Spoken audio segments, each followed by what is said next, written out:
Praise the Lord. Let us pray. Hallelujah, most gracious and loving Father, we thank you for this wonderful day that you have given us. Thank you, Lord, for this opportunity again to learn of your words. Lord, we ask for your divine wisdom, divine knowledge, Father God, that we may understand whatever man o apo iti sasaong nga mangnagan itatanga. Oras, Father God. We thank you. Just use me as your mouthpiece, Father God. Let your anointing flow, Father God. Ikaw lang po. Let your word be only spoken. Thank you. We glorify you. We magnify your name. In Jesus' name we pray. Amen and amen. Hallelujah. Praise the Lord. Magandang hapon po sa ating lahat at sa mga online viewers natin. Just stay tuned po hanggang po matapos ang ating serbisyo ngayong hapon. Amen? So, ang ating pong pag-uusapan or ang ating pong topic ngayong hapon, wait lang.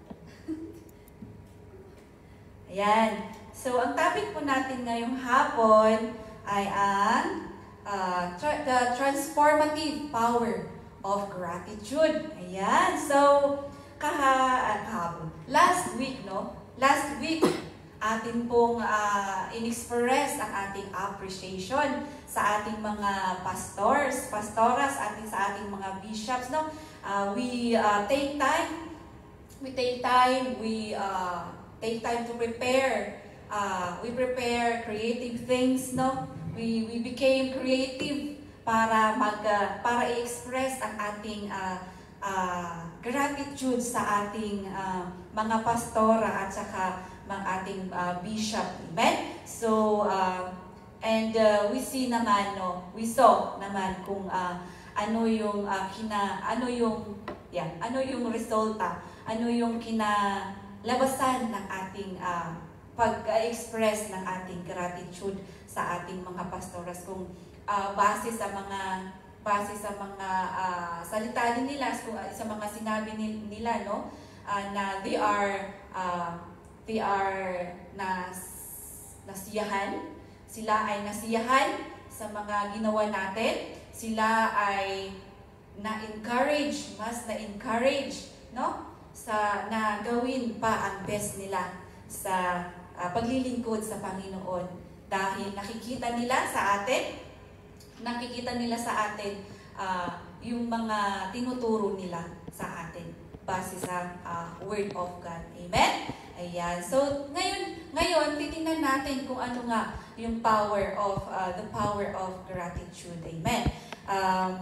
Ayan. So, kung titingnan natin, no, kasi yung impact ng gratitude sa ating buhay kasi, though our life, ang ating buhay dito sa lupa, punong-puno, hindi naman as in punong-puno, pero hindi natin maiiwasan, no? Hindi natin maiiwasan ang mga problema, ang mga trials, ang mga struggles, ang mga kung ano-anong nakakalugmok,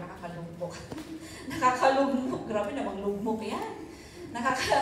Sa buhay natin, no? Ayan. Pero it's a part of our life naman, no? Hindi naman palagi kalungkutan or trials or struggles ang nakakamtan natin sa buhay na ito. But there is also joy, no? There is also a joy.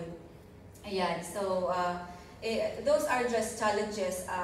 Bitsin ako ng ating mother ng Wednesday. Amen. Ayan. So, kung babasahin po natin sa 1 Thessalonians chapter 5 verse 16 to 18. 1 Thessalonians chapter 5 verse 16 to 18. I know na you are so familiar with this verse, no? Sabi niya po dyan, ayan, be joyful always.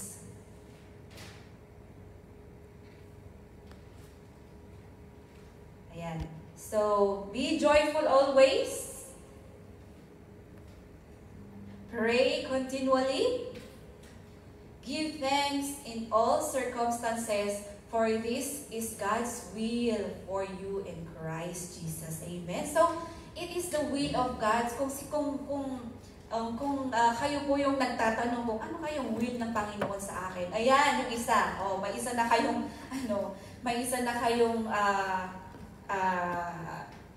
nalalaman malalaman na will ng Panginoon sa atin. Amen. Yan. So, ang will po ng Panginoon sa atin is to rejoice always. Sa iba pong version, no? Sabi niya dyan, rejoice always, pray continually, give thanks in all circumstances, for this is God's will for you in Christ Jesus Christ. So it's the will of God for us to rejoice always. Always po yan, sabi niya dyan, always, no? So, hindi lang minsan-minsan, hindi lang sa like once a day, once a week, no? But always, sabi niya dyan, baka pwedeng minuto, oras-oras, no? There are many things to rejoice on, no? Kahit po tayo po ay dumadanas or dumaraan sa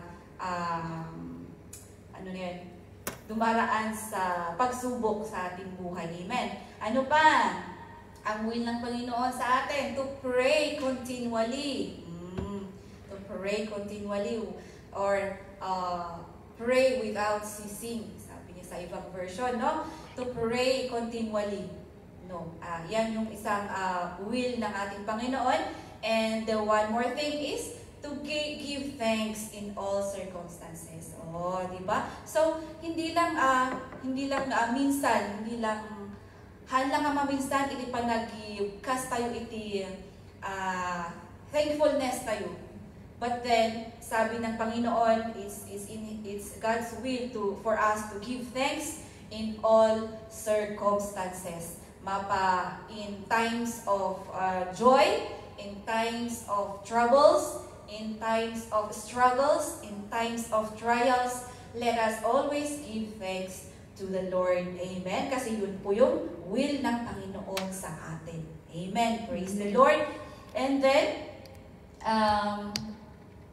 sabi niya din po sa Psalm chapter 100, verse 4, no?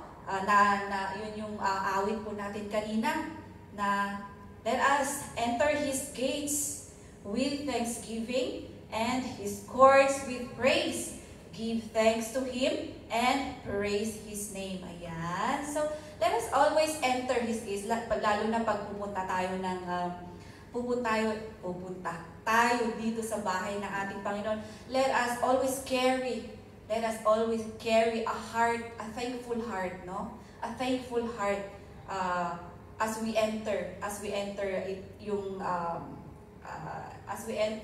the house of our Lord. Amen? Para po lagi po tayong masaya. Masaya tayong magpupuri sa ating Panginoon. Masaya ang puso nating sasamba sa ating Panginoon at makikipag-fellowship sa ating mga kapwa, sa ating mga kapatid. Amen? Ayan. Kasi when we have a grateful heart, it will nagfo-flow ang saya sa atin. Amen? Ayan. So, ayan. So, God's will for, give thanks. So, in-emphasize po nito na verse, the necessity of approaching God with an attitude of gratitude. Ayan. So, let us always enter His gates. Let us always carry a grateful heart when we come into the presence of the Lord. Amen? Ayan. So, and ang best example po natin, no, of expressing gratitude, no, sa Bible is the story of the 10 lepers. Dun sa Luke chapter 17 verse 11 to 19. Luke chapter 11 verse 17, sorry. Ayan. So it's the story of the 10 lepers, no? na wherein magumaling itong mga ano. And then, pero isa lang ang bumalik para magpasalamat sa kay Jesus. Ayan. So, Luke chapter 17 verse 11, sabi niya po dyan, now, on his way, saan ako?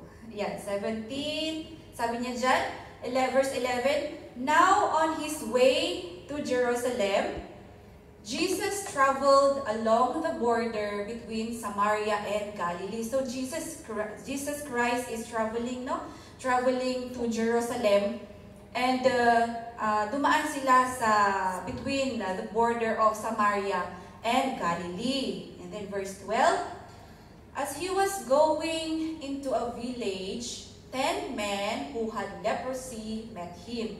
They stood at a distance. So sa kanyang pagta-travel, na-meet niya itong mga 10 na may sakit na leprosy, no? And then verse 13, and called out in a loud voice, Jesus, Master, have pity on us. Oh, nagmamakaawa. Nagmamakaawa itong mga 10 lepers, no? So, ibig sabihin, alam nila na ang ating Panginoong Jesus ay is a healer, no? Alam nila, kilala nila ang ating Panginoong Jesus. So, they called out Jesus Christ, no? Jesus, Master, have pity on us. Nagmamakaawa sila na to Jesus na maawa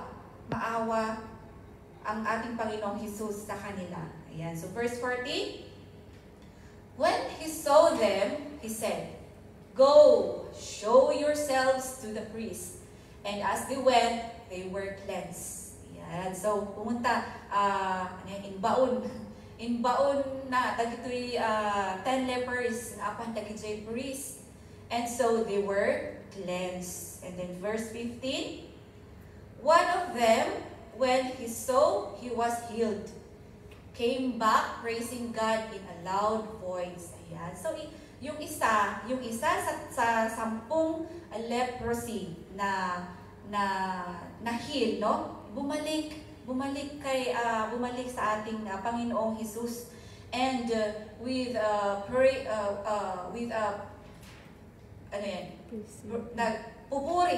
nagpupuri sa ating Panginoon in a loud voice. Ayan. So, he threw himself at Jesus' feet and thanked him. Ayan. So, nagpasalamat itong isa sa 10 lepers, no? And he was a Samaritan. So, Samaritan yung bumalik para magpasalamat sa ating Panginoong Jesus. And then, 17, Jesus asked, were not all 10 cleansed? Where are the other 9? Ayan. So, nagtataka ang ating Panginoong Jesus. Nasaan, hindi ba 10 kayong, hindi ba lahat nung 10 na may sakit na lepers nalinis or na-heal, no? Nagtatanong siya, bakit nasaan na ang mga Siyam ang siyam na bakit iisa lang yung bumalik. Ayan. So next, was no one found to return and give praise to God except this foreigner. Yung foreigner pa talaga, no? Yung Samaritan pa talaga ang bumalik para magpasalamat sa ating Panginoon at magbigay papuri sa ating Panginoon. Amen? And then verse 18. Yes. Verse 18. 19. Then he said to him, rise and go, your faith has made you well. Ayan. So, titingnan natin dito sa story ng 10 lepers, kagandahan ng thankfulness, ang pag-express mo ng gratitude sa ating gratitude sa ating Panginoon. Ayan. So, kung titingnan natin no sa verse ayan, asan na? Yung bumalik yung isang lepers, yung Samaritan na yun, no? So, makikita natin doon na isa sa kanila na ay bumalik. One of them, when he saw he was healed, came back and praised God, praising God in a loud voice.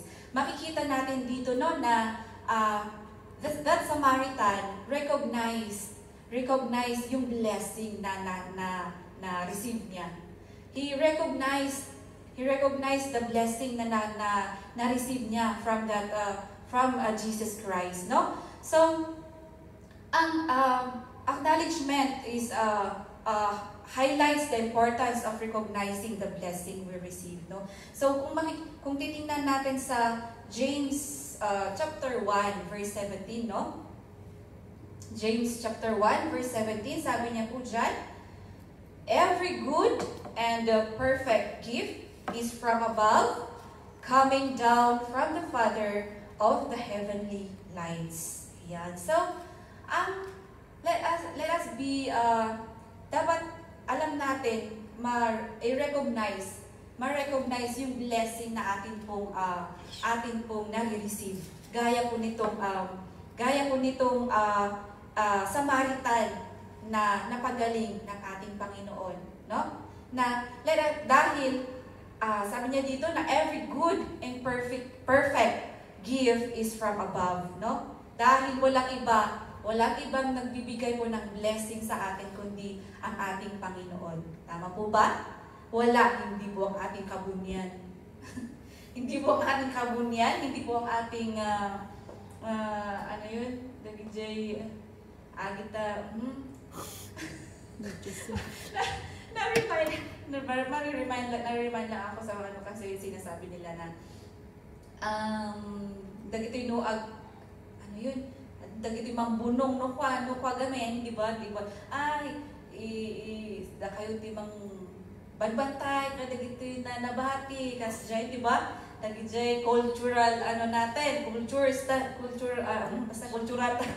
cultural practices natin na dagito'y natay na relatives tayo or whatever na kwaman kat ikukuha nga isudati mangitin iti blessings, but they don't recognize nga ni Apo Dios lang iti agit ited mangitin iti blessings kada tayo. Amen. Amen. Hallelujah. So ayan, so let us always recognize, or let us always be sensitive na mang-recognize ng blessings na nare-receive natin. Kasi pag hindi natin na recognize that blessing, how could we express thankfulness, no? Saan tayo saan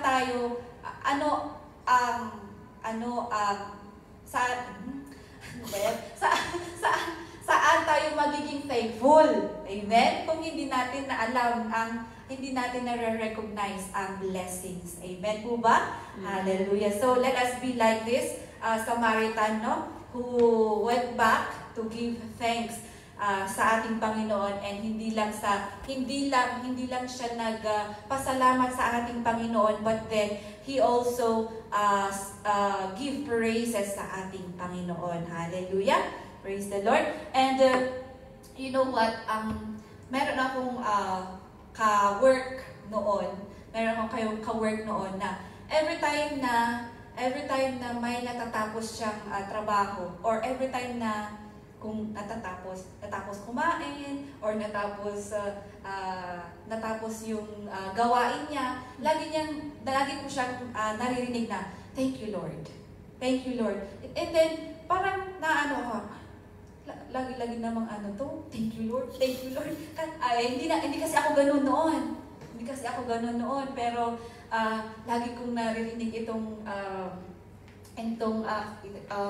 ka-work ko na to na thank you Lord.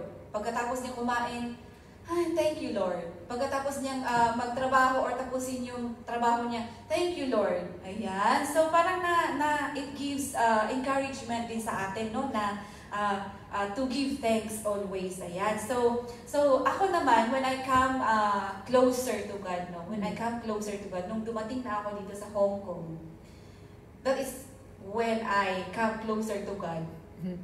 Even in small things, no? Even in small things, I can recognize the blessings from God, no? I can recognize na, thank you, Lord. It might be a small thing, no? Kasi sa iba kasi, kung minsan sa iba kasi is a coincidence sa iba. But then when we come you come closer to God, there is walang coincidences sa atin, no? It's all the work of God, is all the purpose of God. Amen. Ayan. So when I come closer to God, in small things, I was able to recognize and to thank God even in small things. Amen. So ayan. So let us be thankful even in smaller things. Ayan. So ayan. And then ayun. And then bumalik yung itong Samaritan na ito, and give praises and thank God. I thank Jesus, no, sa kanyang ginawa. And sa Colossians chapter 3 verse 15. Colossians chapter 3 verse 15 po, sabi niya diyan, let the peace of Christ rule in your hearts, since as members of one body, you were called to peace, and be thankful. So, ang pagiging nag-express tayo iti thankfulness, kalakip nito ay peace. Amen. So, there is peace whenever we express our gratitude. Amen po ba? Kasi, gratitude is spiritual discipline that it helps us to recognize God's blessings, and also it shifts our focus from what we lack to the abundance we have in Christ. Ayan. So there is a peace when we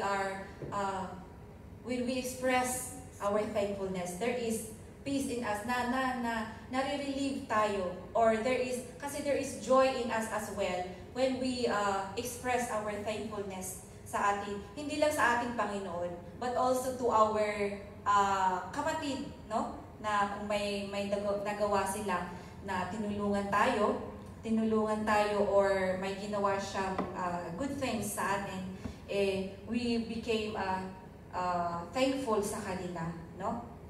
Ayan.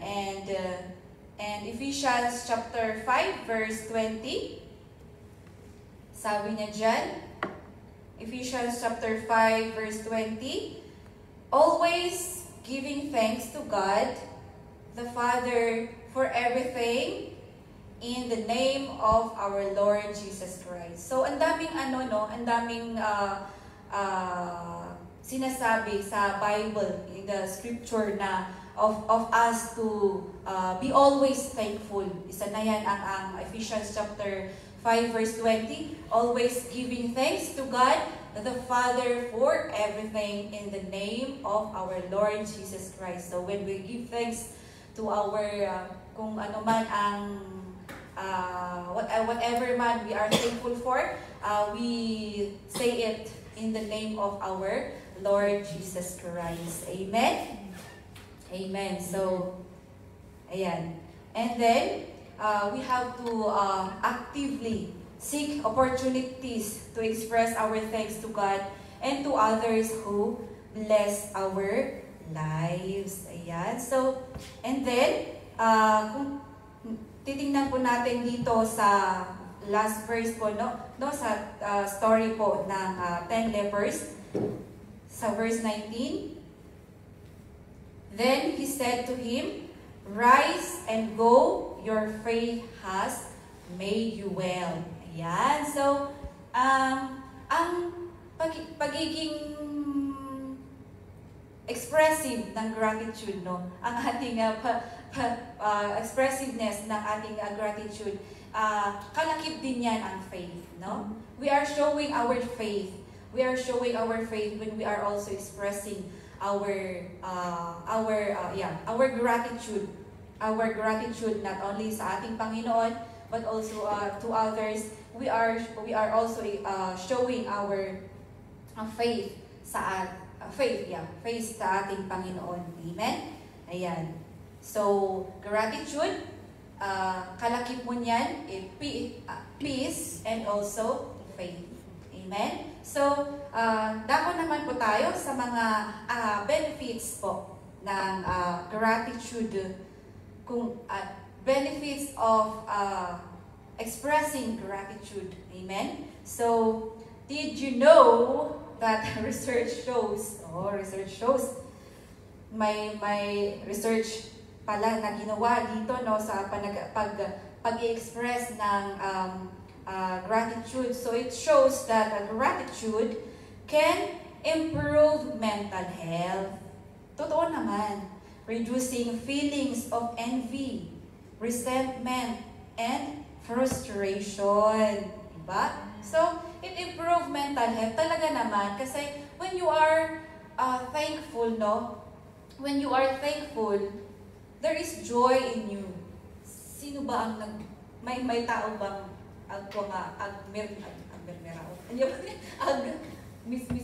mismisamot, nakabusamot na. Thank you. Kasjay? Ato ba tao mga kasjay nga, kasjay tirik na nga agting thank you. Jay tirik na malitirik na nga agting thank you. Diba? Ang nag-express ng gratitude usually may joy sa kanilang puso.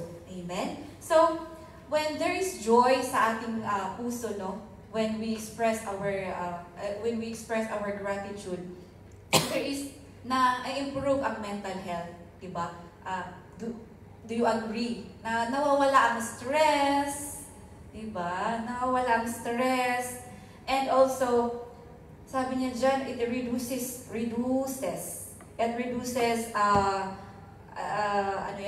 feelings of envy, sabi niya dyan, kasi kahit in small things, you are all parang kontento ka na sa kahit sa small things. So you won't be, wala na yung kumbaga konti na yung possibility na compare ka. You compare yourself to others na ay ni kastoy mo na nangat-ngatuti ko na ganon, diba? So there is envy. But then if you recognize your blessings and you are thankful for it, you are being contented.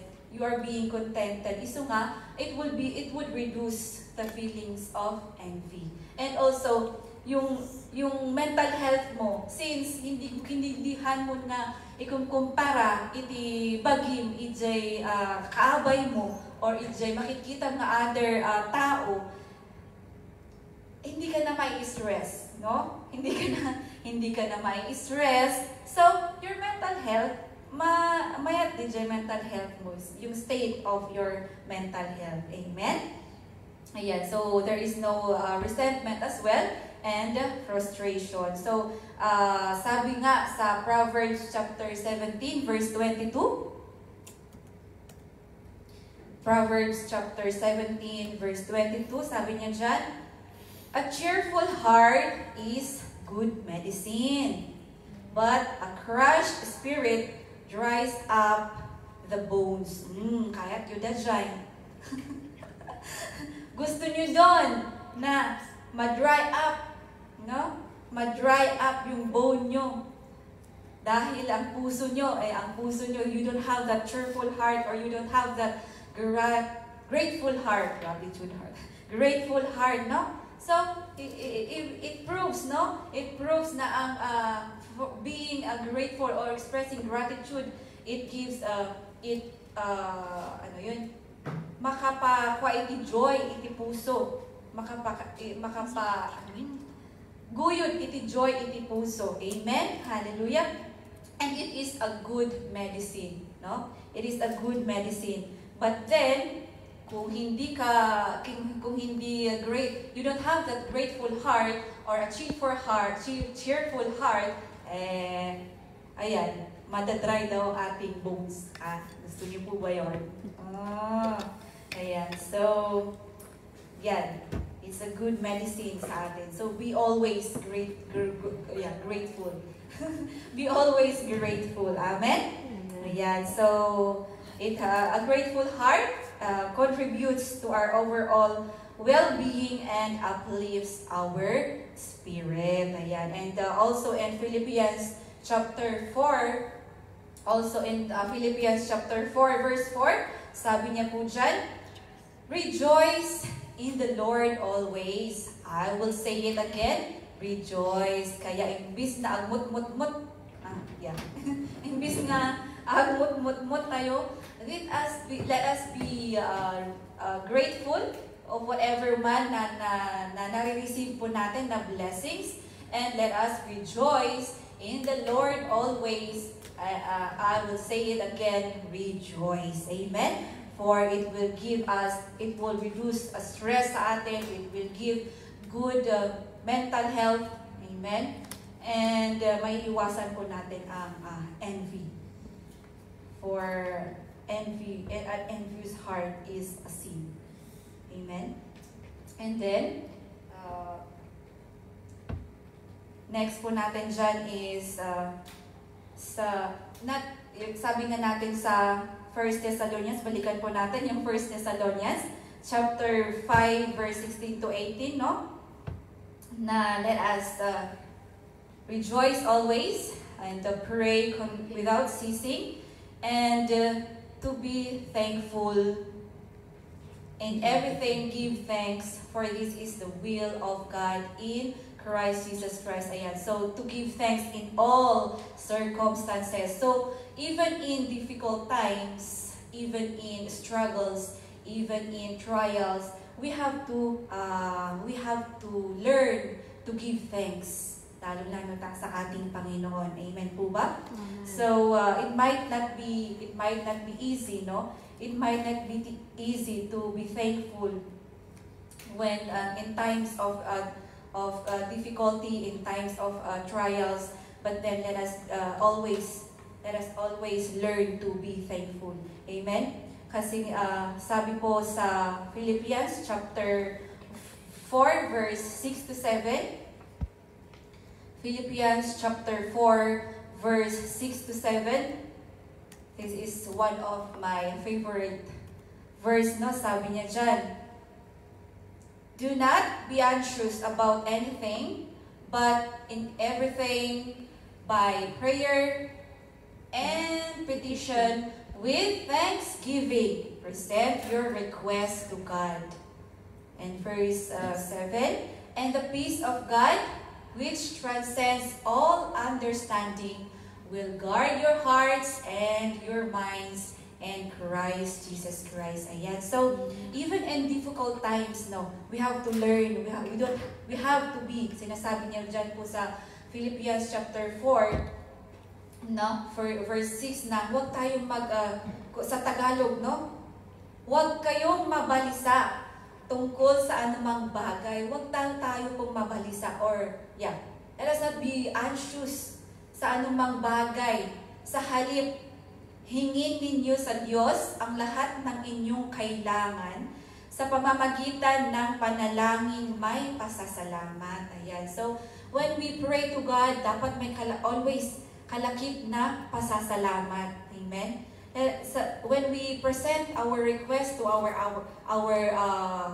Lord, dapat may kalakip na pasasalamat sa ating Panginoon. Amen? Amen. Ayan. So, dahil, sabi niya dyan, sa verse 7, at ang kapayapaan ng Diyos na hindi kayang maunawaan ng tao ang siyang mag-iingat sa inyong puso at pag-iisip dahil sa inyong pakikipag-isa kay Kristo Jesus. Ayan. So, when we present our request to our living God, no, we should may kalakip na pasasalamat dahil when we do that, the peace of God, sabi ko nga kanina, kalakip ng gratitude ang peace, no? It transcends all understanding, no? It transcends all understanding. Ayan. It transcends all understanding na siyang mag-guard sa ating puso at sa ating isip. No? Kasi ay para ang ating puso hindi lahat ng nasa puso natin malinis. Lahat ng nasa iisipin natin malinis, no? Walang masamang papasok sa ating puso, walang masamang papasok sa ating isip. Amen? Amen. Ayan. So, and then, ganun din po yung sinasabi na sa James chapter 1, verse 2 to 3. Ayan. James chapter 1, verse 2 to 3, sabi niya po dyan, "Consider it pure joy, my brothers, whenever you face trials of many kinds, because you know that the testing of your faith produces perseverance." Ayan. So, sabi ko ulit kanina na ang gratitude kalakip ang faith. Ayan. So, whenever, even in our trials, we have to be joyful. We have to be, we have to have that grateful heart and a cheerful heart, no, to face that trials. Amen. To face that trials. And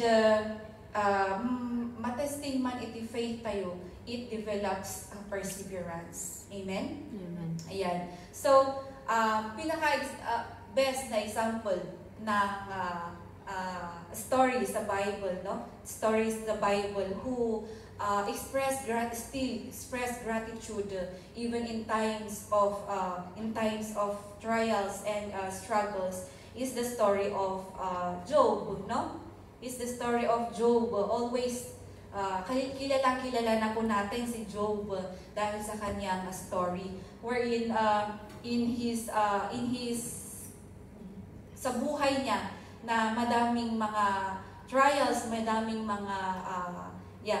mga trials na binigay ni Satan, which was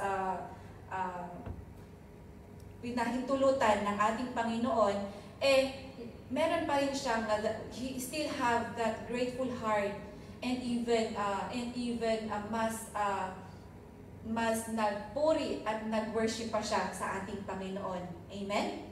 Yun. So, yun sa Job verse 1, 20 to 21. Yun, ito yung ginawa ni Job, no? Ayan. "Instead, naked I came from my mother's womb, and naked I will depart. The Lord gave, and the Lord has taken away. May the name of the Lord be praised." Ayan. So makikita natin na nare-recognize niya na walang sa kanya. Kumbaga walang sa kanya. Everything that he has, it comes from the Lord. Amen. Kaya meron pa rin sa kanya that grateful heart para he was able to praise and worship our Lord. Amen?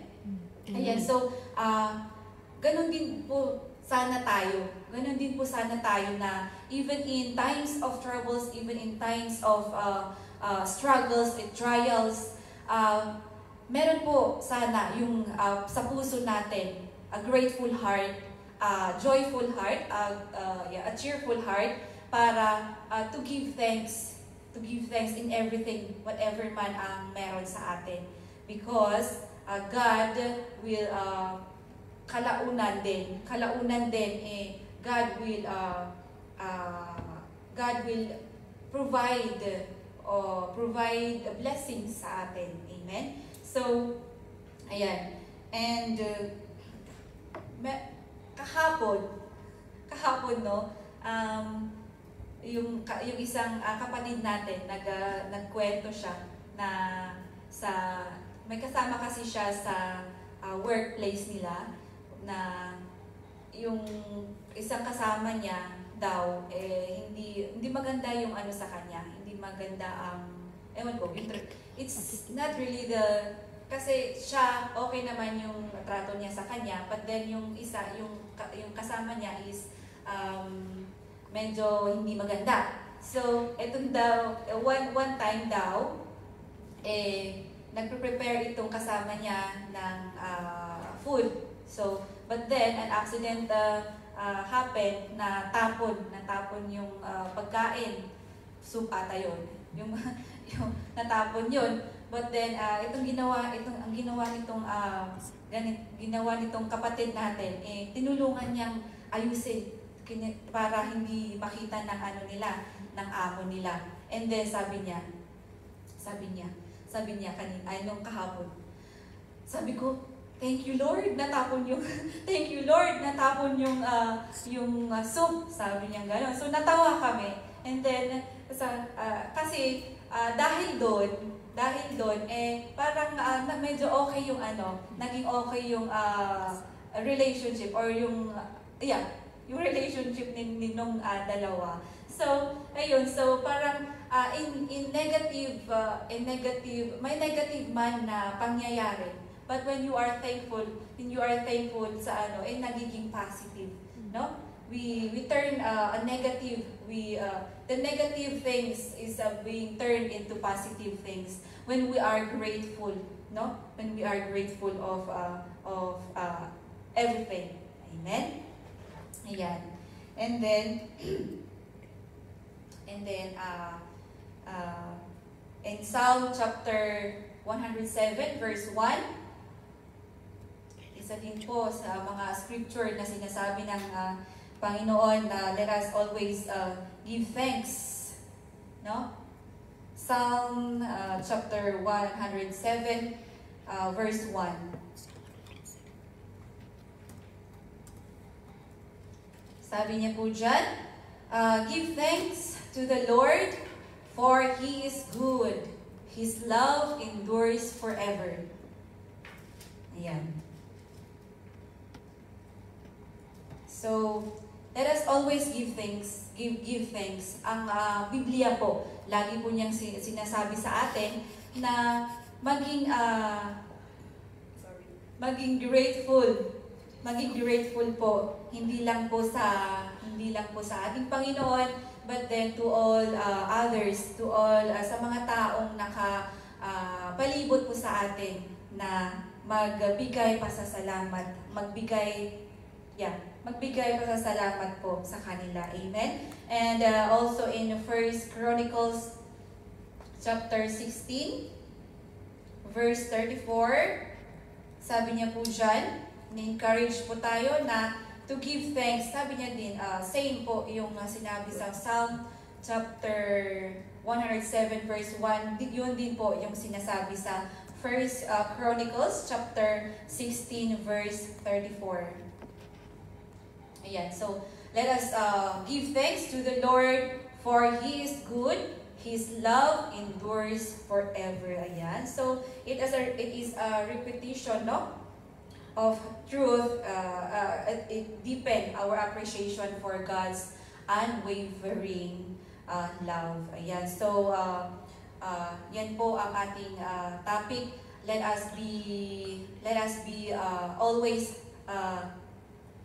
have a grateful heart, kasi it gives joy, no? Hinihila niya ang joy sa ating puso, which gives good mental health, and also it gives good mental health. Bibigay din po ng to reduce reduce stress, ano pa? Reduce stress, at also reduce the feelings of envy, no? Resentment, ano pa? And frustration. So, to express gratefulness hindi lang sa ating Panginoon, but also to our mga kapatid or sa mga to other people, no? So, ayan po ang ating topic ngayong hapon, to be grateful, the power of gratitude when we are grateful of everything, even in small things, and it might be small things or big things. Amen. Hallelujah. So nawa po ay na-learn po natin na maging thankful always, no? Ayan. So, let us pray. Most gracious and loving Father, we thank you, Lord, for we know and we recognize na Ikaw po lahat ang nagbibigay ng blessing sa amin, Father God. And may you minister in us that a grateful heart sa amin, para po sa ganon, we would always be thankful in everything, Father God. Kahit po in small things, Father God, mas lalo na rin po sa malalaking bagay na amin pong nare-receive. Thank you, Lord. And Father God, your word gives us magbigay po ng mga learnings po sa amin, Father. Thank you, and may you bless each and every one, Father. In Jesus' name we pray. Amen and